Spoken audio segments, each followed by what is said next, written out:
Okay, let's get this started, just covering the basics.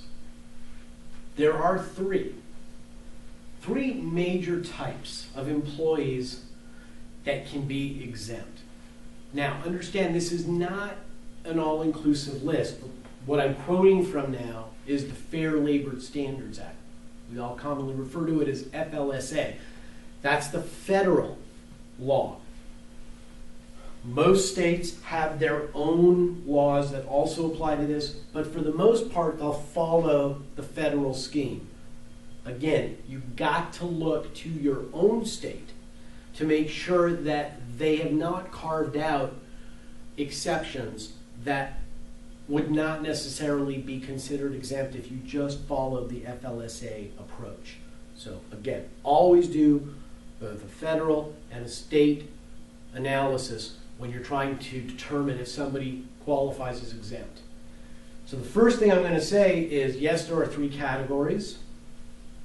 Those are executive, administrative, and professional, which kind of has a split. But here's the underpinning to all of this. When in doubt, the law will default to non-exempt. When in doubt, the law defaults to non-exempt.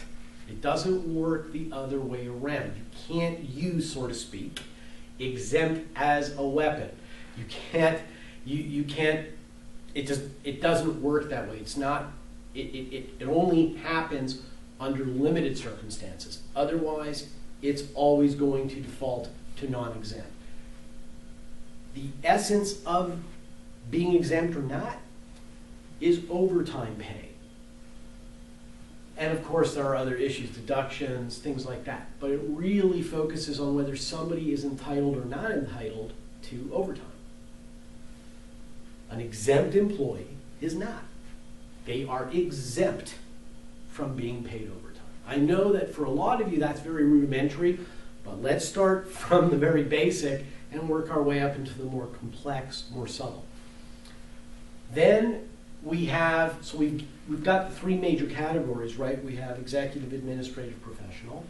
And then there's three major tests or points of analysis under each of those, or tests that have to be satisfied. One is the salary basis, that they're paid on a salary basis.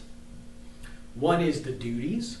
They have to have certain duties as part of their job performance that elevates their status within the company and brings them into possibility of being exempt. And lastly, the salary level. Salary level. It's really important that we understand there's two elements to salary. There's salary as a basis for your mode of pay, and there's the amount of salary, the level. Just being paid a salary will not generate an exemption. It's part of it, but it's not all of it. Those are the basics. Now let's get into the dirt. Go to the next slide, please.